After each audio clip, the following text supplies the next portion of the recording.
Hello engineers, I am Vaibhav. You are watching electrical ज़िंदगी। दोस्तों, electrical interview में अक्सर आपसे ये क्वेश्चन पूछ लिया जाता है कि स्विच और सर्किट ब्रेकर में क्या अंतर होता है, या आपसे ये भी बोला जा सकता है स्विच और सर्किट ब्रेकर में 5 अंतर बताइए। तो ये क्वेश्चन आपके इलेक्ट्रिकल इंटरव्यू में पूछा जा सकता है, और अगर आप डिप्लोमा या फिर बीटेक या आईटीआई कर रहे हैं तो आपके ईयर और सेमेस्टर एग्जाम में भी ये क्वेश्चन आपसे पूछा जा सकता है। तो क्वेश्चन बहुत ज़्यादा इंपॉर्टेंट है। आज की इस वीडियो में हम लोग बेसिकली स्विच और सर्किट ब्रेकर के बीच में अंतर के बारे में बात करने वाले हैं। देखिए, अगर मैं आपको बताऊं तो स्विच कुछ इस तरीके से दिखता है, और सर्किट ब्रेकर जो होता है वो हमारा दो तरीके के होते हैं। एक लोअर रेटिंग के सर्किट ब्रेकर जो हम लोग अपने घर पे लगाते हैं, जैसे एमसीबी हो गया, आरसीबी हो गया, एमसीसीबी हो गया। तो ये हमारे लोअर रेटिंग के सर्किट ब्रेकर्स होते हैं, और एक हमारे हायर रेटिंग के सर्किट ब्रेकर होते हैं, जैसे कि ओसीबी हो गया, ऑयल सर्किट ब्रेकर, वीसीबी हो गया। ये हमारे हायर रेटिंग के होते हैं। तो इन सभी चीज़ों के बारे में हम लोग डीप में बात करने वाले हैं, और दोनों ही के बारे में हम लोग अंतर समझेंगे कि ये स्विच के क्या होता है और इन दोनों ही सर्किट ब्रेकर में क्या अंतर होता है। इन सभी चीज़ों के बारे में बात करने वाले हैं, तो वीडियो को बिल्कुल एंड तक ही देखिएगा। आपको बहुत कुछ नया यहाँ पे सीखने को मिलने वाला है। दोस्तों, वीडियो को आगे एंड शुरुआत करने से पहले मैं आपके साथ कुछ इन्फॉर्मेशन देना चाहूँगा। दोस्तों, इलेक्ट्रिकल ज़िंदगी के नाम से हमारा गूगल पे वेबसाइट है, जिसमें आप विजिट करके इलेक्ट्रिकल के नए नए पोस्ट को पढ़ सकते हैं। ये सभी पोस्ट जो होते हैं वो हिंदी लैंग्वेज में होते हैं। बहुत ईजी लैंग्वेज में मैं लिखता हूँ इन पोस्टों को, तो आप इन्हें पढ़ के अपनी नॉलेज को इन्हेंस कर सकते हैं। यहाँ पे आप देख सकते हैं कि जो मैंने पोस्ट लिखी हुई है, मैं उसी पोस्ट को यहाँ पे एक्सप्लेन करने वाला हूँ। तो चलिएगा, अभी मेन कंटेंट पे हम लोग बात कर लेते हैं। दोस्तों, स्विच और सर्किट ब्रेकर में क्या अंतर होता है, इसके बारे में जानने से पहले हम लोग पहले बेसिकली नॉर्मल सा इंट्रोडक्शन पढ़ेंगे स्विच के बारे में, स्विच क्या होता है, और फिर हम लोग बात करेंगे सर्किट ब्रेकर क्या होता है, और फिर हम लोग एनालाइज करेंगे कि स्विच और सर्किट ब्रेकर में क्या अंतर होता है। तो चलिए, सबसे पहले हम लोग बात कर लेते हैं कि स्विच क्या होता है। इस पर हम लोग बात कर लेते हैं, ठीक है। तो यहाँ पे मैंने लिखा हुआ है, बाकी लिखने से पहले भी मैं आपको बता देता हूँ। जो स्विच हमारे होते हैं उसका कुछ हमारा सर्किट सिंबल कुछ इस तरीके का होता है, ठीक है। नॉर्मल स्विच की मैं बात करूँ, बाकी अगर हमारा डबल पोल, ट्रिपल पोल जो स्विच होंगे उन सभी के बारे में मैंने नेक्स्ट वीडियो में मैं बताऊंगा। अभी के लिए आप ये समझिए कि जो हमारे नॉर्मल स्विच होते हैं उनका कुछ सर्किट जो डायग्राम होता है वो हमारा इस तरीके से होता है। यहाँ पे कॉन्टैक्ट्स लगे होते हैं, अपर कॉन्टैक्ट्स एंड लोअर कॉन्टैक्ट, और ये जब जैसे ही क्लोज हो जाते हैं तो हमारा करंट का जो फ्लो होता है वो हमारे सर्किट में होने लगता है, और जैसे ही ये दोनों कॉन्टैक्ट्स अलग रहते हैं तो हमारा जो करंट का फ्लो होता है सर्किट में वो रुक जाता है। तो स्विच क्या होता है इसके बारे में यहाँ पे आप अंदाज़ा लगा सकते हैं। मैंने लिखा हुआ है कि स्विच एक प्रकार का इलेक्ट्रिकल इंटरप्टिंग डिवाइस होता है। मैंने बताया ना कि इसमें दो कॉन्टैक्ट्स होते हैं जो कि अलग हो जाने पे हमारे इलेक्ट्रिसिटी के फ्लो को बंद कर देते हैं, और जैसे वो क्लोज हो जाते हैं कॉन्टैक्ट्स हमारे, तो वो इलेक्ट्रिसिटी के फ्लो को स्टार्ट कर देते हैं। तो ये देखिए, वही लिखा हुआ है कि स्विच एक प्रकार का इलेक्ट्रिकल इंटरप्टिंग डिवाइस होता है, मतलब कि जो विद्युत होगी उसको इंटरप्ट करने का काम करता है, इंटरप्टिंग डिवाइस होता है। इस बात को ध्यान रखिएगा।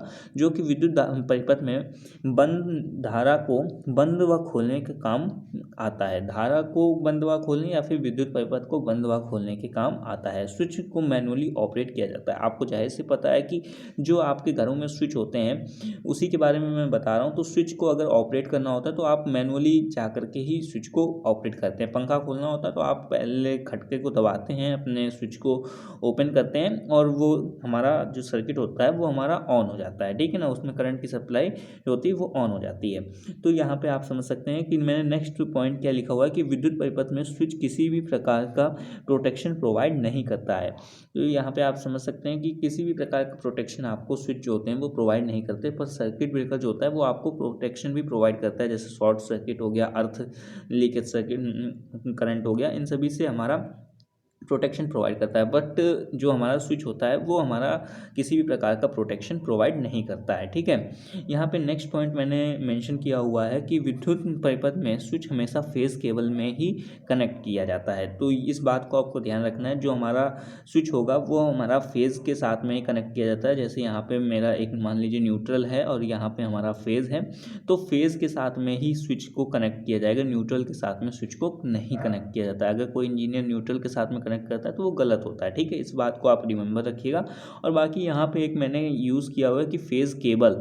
अच्छा, कई लोग जो इंजीनियर्स होते हैं या आप में से कई भी स्टूडेंट होंगे जो फेज़ वायर बोलते हैं, ठीक है। तो वायर नहीं होता है, वो केबल होता है। इसके बारे में मैंने डिटेल्ड अपनी वीडियो बनाई हुई है, तो आप मेरे चैनल पर जाकर देख सकते हैं। बाकी मैंने पोस्ट भी लिखा हुआ, तो आप देख सकते हैं कि वायर, केबल और कंडक्टर में क्या अंतर होता है, ठीक है। तो यहाँ पे मैंने थर्ड पॉइंट भी आपके साथ में शेयर कर दिया। जो स्विच होता है, स्विच में दो कॉन्टैक्ट होते हैं, मैंने आपको बता दिया है कि ये दोनों कॉन्टैक्ट जैसे ओपन रहते हैं तो हमारा करंट जो होता है वो फ्लो नहीं करता है, और जैसे क्लोज हो जाते हैं तो हमारा करंट जो होता है वो हमारा करने लगता है। और जो क्लोज करने की प्रक्रिया होती है ये हमारी मैनुअली प्रक्रिया होती है, मतलब कि खुद से हमें करना होता है, ठीक है। ऑटोमेशन का यहाँ पे कोई भी यूज़ नहीं होता है। बाकी यहाँ पे मैंने फिफ्थ पॉइंट यहाँ पे मेंशन किया हुआ है स्विच को एक्सप्लेन करने के लिए कि मुख्यतः स्विच का प्रयोग घरों में कम एम्पियर वाले रेटिंग वाले इंस्ट्रूमेंटों के साथ में किया जाता है, जिस कारण सर्किट को इंटरप्ट करते समय इसमें आर्क उत्पन्न होने का खतरा भी कम होता है। यदि फिर भी किसी कारणवश आर्क उत्पन्न हो जाती है तो उसे बुझाने के लिए वायुमंडलीय गैस का ही प्रयोग किया जाता है। इसमें किसी भी प्रकार का आर्क क्वेंचिंग सिस्टम नहीं लगाया जाता है। अगर आप इस बात को समझ गए हैं तो बहुत बेहतरीन, आपकी स्टडी अच्छी चल रही है। अगर आप ये नहीं समझ पाए कि आर्क कैसे स्विच में उत्पन्न हो जाती है तो यहाँ पे मैं बताता हूँ। देखिए, जैसे हमारा ये कोई सर्किट है, मैं यहाँ पे आपको सर्किट बना के दिखा देता हूँ। अभी इस सर्किट को अगर मैं स्विच के माध्यम से कनेक्ट कर देता हूँ, तो जैसे अगर मान लीजिए ये हमारा स्विच क्लोज है, ठीक है, ये हमारा स्विच क्लोज है, तो हमारा ये नॉर्मली करंट फ्लो होता रहेगा, ठीक है, इसके माध्यम से। और जब हम इस अपने स्विच को ओपन करेंगे तो ओपन करने की वजह से क्या होगा, यहाँ पर हमारा वोल्टेज डेवलप हो जाएगा, दोनों ही हमारे टर्मिनल पर वोल्टेज डेवलप हो जाएगा। और यहाँ के जो मीडियम होगी वो मीडियम एयर होगी, एयर जो होगी वो आयोनाइज्ड हो जाएगी और यहाँ पे आर्क बन जाएगी, हमारे स्विच के कॉन्टैक्ट्स के बीच में आर्क बन जाएगी। और यही जो आर्क होती है यही मैंने यहाँ पे बात किया हुआ है, ठीक है। तो आई होप कि अभी तक आप स्विच के बारे में समझ गए होंगे कि स्विच क्या होता है, किस तरीके से इसका काम होता है। बाकी स्विच के बारे में मैं डिटेल्ड वीडियो बनाऊंगा अगली वीडियो में। इसके लिए आप मेरे चैनल को सब्सक्राइब कर लीजिएगा और व्हाट्सएप ग्रुप और टेलीग्राम ग्रुप को भी ज्वाइन कर लीजिएगा, ताकि जब मैं वीडियो बनाऊँ, अपलोड करूँ तो आपको मैं नोटिफिकेशन दे सकूँ। चलिए अभी बात कर लेते हैं सर्किट ब्रेकर क्या होता है, इसके बारे में हम लोग बात कर लेते हैं। सर्किट ब्रेकर क्या होता है इसके बारे में अगर मैं आपको बिल्कुल छोटे से इंट्रोडक्शन बताऊं तो ये एक तरीके का हमारा स्विच ही होता है, पर ये हायर रेटिंग के लिए यूज़ किया जाता है, ठीक है। हायर एंड लोअर दोनों ही रेटिंग पे यूज़ किया जा सकता है। पर यहाँ पे एक बात आप समझिएगा कि स्विच को जहाँ हम लोग मैनुअली ऑपरेट कर रहे थे, वहाँ पे जो हमारा सर्किट ब्रेकर होगा वो ऑटोमेटिकली, मतलब कि रिले के माध्यम से ऑपरेट होगा, या फिर कोई हमारा मैकेनिज्म उसमें लगा होगा जिसके माध्यम से ऑटोमेटिकली ये अपना ऑपरेट करता है, ठीक है। तो चलिए थोड़ा सा बात कर लेते हैं डेफिनेशन वगैरह के बारे में, कि अगर आपसे कोई पूछ लेता है कि सर्किट ब्रेकर क्या होता है तो आप उसको ईजिली आंसर दे पाएँ।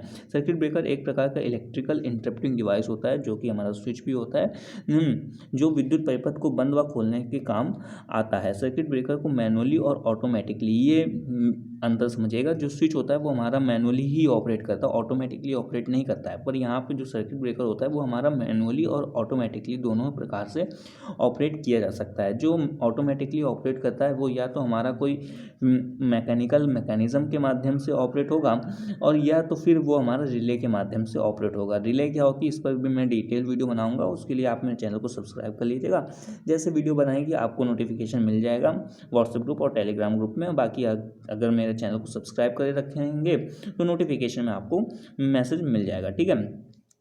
तो यहाँ पे जो सर्किट ब्रेकर होता है वो हमारा ऑटोमेटिकली ऑपरेट भी हो सकता है, ठीक है। अब यहाँ पे सेकंड पॉइंट क्या है सर्किट ब्रेकर के बारे में, कम रेटिंग वाले सर्किट ब्रेकर का प्रयोग घरों में सुरक्षा के लिए किया जाता है। घरों में सुरक्षा कैसे, जैसे कि शॉर्ट सर्किट करंट या फिर हमारा अर्थ लीकेज करंट के लिए, सुरक्षा के लिए भी यूज़ किया जाता है। अधिक एम्पियर वाले सर्किट ब्रेकरों का प्रयोग ट्रांसमिशन और डिस्ट्रीब्यूशन के समय में किया जाता है। मैंने बताया कि सर्किट ब्रेकर जो होते हैं वो कम रेटिंग के भी होते हैं, जिनका यूज़ हमारा घरों में होता है, और जो हायर रेटिंग वाले होते हैं हमारे सर्किट ब्रेकर, उनका यूज़ हम लोग कहाँ करते हैं, ट्रांसमिशन और डिस्ट्रीब्यूशन में भी करते हैं। स्विच के समान सर्किट ब्रेकर में भी दो कॉन्टैक्ट लगे होते हैं। मैंने बताया कि सर्किट ब्रेकर और जो स्विच होते हैं वो लमसम हमारे अगर बात करें तो कुछ कुछ मिलते हैं, उनके इंटरनल जो स्ट्रक्चर होता है वो हमारा मिलता जुलता ही है, पर यहाँ पे जो ऑपरेटिंग मैकेनिज्म होता है और इनका जो यूजेस होता है वो अलग अलग होते हैं। ठीक है, तो स्विच के समान सर्किट ब्रेकर में भी दो कॉन्टैक्ट्स होते हैं। यदि कॉन्टैक्ट्स को आपस में लगा दिया जाए तो सिस्टम में धारा का प्रवाह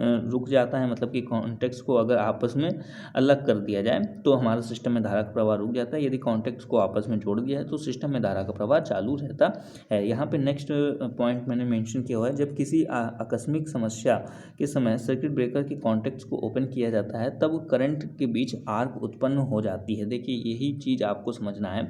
जो हमारे घरों में सर्किट ब्रेकर लगे होते हैं, दो मैंने बताया कि एक हमारा घर में सर्किट ब्रेकर यूज़ किया जाता है, एक हमारा ट्रांसमिशन डिस्ट्रीब्यूशन में सर्किट ब्रेकर यूज़ किया जाता है। देखिए मान लीजिए अगर हमारे घर में शॉर्ट सर्किट करंट फ्लो हो रही है या फिर शॉर्ट सर्किट हो जाता है, तो शॉर्ट सर्किट के कंडीशन में क्या होता है कि हायर करंट फ्लो होती है। जब हायर करंट फ्लो हो रही होती है तब अगर हमारा स्विच ऑपरेट आप करते हैं तो उसके बीच में भी हमारा आर्क प्रोड्यूस होगा और हमारा स्विच जो है वो डैमेज हो जाएगा। लेकिन जो सर्किट ब्रेकर होता है उस समय पे सर्किट ब्रेकर का यूज़ करना चाहिए। जैसे हमारे घर में शॉर्ट सर्किट होता है तो सर्किट ब्रेकर के जो कॉन्टैक्ट्स होते हैं वो अलग हो जाते हैं, क्योंकि सर्किट ब्रेकर में एक अलग से आर्क क्वेंचिंग मीडियम का हम लोग यूज़ करते हैं। वो अलग अलग मीडियम हो जा सकते हैं, बाकी इस पर डिटेल वीडियो बनाऊँगा तब मैं आपको बता दूँगा। तो जो घरों में हमारे सर्किट ब्रेकर यूज़ किए जाते हैं उन शॉर्ट सर्किट करंट से वो प्रोटेक्ट करते हैं और साथ में हमारा अर्थ लीकेज करंट से भी प्रोटेक्ट करते हैं। ठीक है, जो ट्रांसमिशन में भी होते हैं सेम हमारे होते हैं, लेकिन ये हमारे रिले के परफॉर्मेंस के ऊपर डिपेंड करते हैं कि रिले हमारी किस तरीके से है। तो आप इन दोनों के बीच में अंतर समझिएगा। बाकी यहाँ पे जो पॉइंट मैंने मेंशन करे हुए हैं उन्हें आप समझ सकते हैं कि जब आकस्मिक समस्या होती है तब सर्किट ब्रेकर के कॉन्टैक्ट्स ओपन हो जाते हैं, और कॉन्टैक्ट्स जैसे ही ओपन होते हैं, कोई भी शॉर्ट सर्किट होता है या अर्थ लीकेज फॉल्ट होता है, किसी भी प्रकार का फॉल्ट होता है, तब क्या होता है कि हायर करंट हमारी फ्लो हो रही होती है सर्किट से, और जिसके कारण क्या होता है कि आर्क हमारी प्रोड्यूस होती रही है। और आर्क जब प्रोड्यूस होती है तो उसे बुझाने के लिए सर्किट ब्रेकर में अलग अलग प्रकार के आर्क क्वेंचिंग मीडियम का भी प्रयोग किया जाता है। तो यहाँ पे ये सर्किट ब्रेकर के बारे में मैंने आपको ब्रीफ इंट्रोडक्शन दे दिया है। बाकी डिटेल्ड वीडियो मैं आपको जल्दी ही प्रोवाइड करूँगा, तो चैनल को सब्सक्राइब जरूर कर लीजिएगा। ठीक है ना। तो आई होप कि जो अभी तक मैंने आपको बताया स्विच और सर्किट ब्रेकर के बारे में, तो वहाँ से आप थोड़ा बहुत अंदाजा लगा चुके होंगे कि स्विच और सर्किट ब्रेकर में क्या अंतर होता है। बाकी यहाँ पे मैंने 5 पॉइंट्स जो हैं वो मेंशन किए हुए हैं कि स्विच और सर्किट ब्रेकर में क्या अंतर होता है, यहाँ पे आप समझ सकते हैं। सबसे पहले मैंने पॉइंट मेंशन किया हुआ है कि सामान्य रूप में स्विच का प्रयोग जो होता है वो कम एम्पियर रेटिंग वाले इंस्ट्रूमेंट्स के साथ में करते हैं। जाहिर सी बात है कि जो घर में आपके इंस्ट्रूमेंट्स होते हैं वो कम एम्पियर की खपत करते हैं, परंतु जो सर्किट ब्रेकर का उपयोग होता है वो आवश्यकता अनुसार कम व ज़्यादा एम्पियर वाले इंस्ट्रूमेंटों के साथ में किया जा सकता है। ठीक है, यहाँ पे एक और भी बात आप समझ सकते हैं, जैसे कि हमें नॉर्मली कोई फ़ैन है, फ़ैन को ऑपरेट कराना है हमें, तो फ़ैन को ऑपरेट कराने के लिए हम लोग स्विच का यूज़ करेंगे, ना कि सर्किट ब्रेकर का। ठीक है, लेकिन वही अगर हमारे घर पे जो सप्लाई आ रही, मेन सप्लाई जो आ रही है, उसमें हम लोग स्विच का प्रयोग नहीं करते हैं, उसमें हम लोग सर्किट ब्रेकर का प्रयोग करते हैं। तो ये भी आप अंतर को समझ सकते हैं। आपको एक प्लस मैंने आपको अंतर बता दिया। यहाँ पे मैं 5 अंतरों को बताने वाला था, लेकिन आपको एक छठा अंतर भी मिल गया है। ठीक है, बाकी यहाँ पे जो सेकंड पॉइंट मैंने मेंशन किया हुआ है ये आप समझ सकते हैं। स्विच में आर्क क्वेंचिंग के लिए विशेष प्रकार की सुविधा नहीं दी जाती है, परंतु जो सर्किट ब्रेकर होता है उसमें आर्क क्वेंचिंग के लिए विशेष मैकेनिज्म या फिर आर्क क्वेंचिंग मीडियम उपलब्ध कराया जाता है। ठीक है, अगर अभी तक आपको ये नहीं समझ में आया कि आर्क कैसे बन जाती, तो इसके बारे में हम लोग जब सर्किट ब्रेकर के बारे में बात करेंगे तब हम आपको बता देंगे। बाकी आप ये समझिए कि जब सर्किट ब्रेकर या फिर हम लोग स्विच को ऑपरेट कराते हैं तो उनके टर्मिनल के बीच में काफ़ी वोल्टेज जो होता है वो प्रोड्यूस हो जाता है, जिस वजह से जो बीच की वो होती है, हवा होती है हमारी, वो हमारी आयोनाइज्ड हो जाती है, और उसके वजह से क्या होता है कि आर्क प्रोड्यूस होती है। तो अभी आप इतना समझिएगा, बाकी इसके बारे में डिटेल हम लोग बात करेंगे सर्किट ब्रेकर के वीडियो में। ठीक है, थर्ड पॉइंट समझ लेते हैं कि जो सर्किट ब्रेकर होता है, सर्किट ब्रेकर का उपयोग ट्रांसमिशन एवं डिस्ट्रीब्यूशन में किया जाता है, परंतु स्विच का उपयोग जो होता है वो एनर्जी यूटिलाइजेशन सिस्टम में किया जाता है, मतलब घरों में किया जाता है। ठीक है, यहाँ पे फोर्थ मैंने पॉइंट आपको बताया हुआ कि स्विच को मैनुअली ऑपरेट किया जाता है, परंतु सर्किट ब्रेकर जो होते हैं उनको मैनुअली और ऑटोमेटिकली भी ऑपरेट किया जा सकता है। और यहाँ पे फिफ्थ और लास्ट मैंने पॉइंट आपको बताया है, स्विच का इनिशियल कॉस्ट जो होता है वो सर्किट ब्रेकर की तुलना में कम होता है। जाहिर सी बात है कि जो स्विच होते हैं वो हमारी कम प्रोटेक्शन वगैरह प्रोवाइड करते हैं और उनका कॉस्ट जो होता है वो कम होता है। तो अगर आपके इलेक्ट्रिकल इंटरव्यू में आपसे ये क्वेश्चन पूछा जाता है कि दोनों में अंतर बताइए, तो आप इन सभी पॉइंट्स को मेंशन कर सकते हैं। मैंने 6 पॉइंट्स आपके साथ में शेयर करें, तो आप इन 6 पॉइंट्स को अपने इंटरव्यू एग्ज़ाम में बता सकते हैं। और अपने अगर कॉपी में आप लिखना चाहते हैं तो आप उनमें भी लिख सकते हैं एग्ज़ाम पॉइंट ऑफ व्यू से, ठीक है। बाकी अगर इलेक्ट्रिकल से रिलेटेड आपके माइंड में कोई भी क्वेश्चन होता है या फिर वीडियो के रिगार्डिंग सजेशन है तो आप मुझे मेरे इस व्हाट्सएप नंबर पर मैसेज कर सकते हैं। और हमारे चैनल को सब्सक्राइब करिएगा, अपने भी दोस्तों के साथ में शेयर करिएगा, और इलेक्ट्रिकल ज़िंदगी नाम से जो मेरी वेबसाइट है इस पर ज़रूर से ज़रूर विजिट करिए। यहाँ पे आपको बहुत कुछ नया सीखने को मिलेगा। बाकी मुझसे बात करने के लिए इंस्टाग्राम, फेसबुक का मैंने लिंक वगैरह डिस्क्रिप्शन में भी दे रखा है, और मेरे वेबसाइट पे भी हर पेज पे आपको मिल जाएगा। आप यहाँ से मुझसे बात कर सकते हैं, और व्हाट्सएप ग्रुप और टेलीग्राम ग्रुप को भी ज्वाइन कर सकते हैं, लिंक आपको डिस्क्रिप्शन में मिल जाएगा। यहाँ पे मैंने ब्रीफ अपना सभी जितने भी मेरे सोशल मीडिया अकाउंट्स हैं वहाँ से आपको मैंने यहाँ पे दे दी है जानकारी। और भी पोस्ट पढ़ने के लिए आप मेरी वेबसाइट पे आकर के इन सभी पोस्ट को भी पढ़ सकते हैं कि सिंक्रोनस मोटर क्या होता है, वोल्टेज क्या होता है, वोल्टेज ईएमएफ में अंतर क्या होता है, पावर फैक्टर वगैरह, इसमें बहुत सी डाउट रहते हैं, तो आप इन सभी पोस्टों को भी पढ़ सकते हैं। तो चलिएगा दोस्तों, मिलते हैं नेक्स्ट वीडियो में नेक्स्ट टॉपिक के साथ में, नेक्स्ट क्वेरी के साथ में। तब तक के लिए टेक केयर, बाय बाय।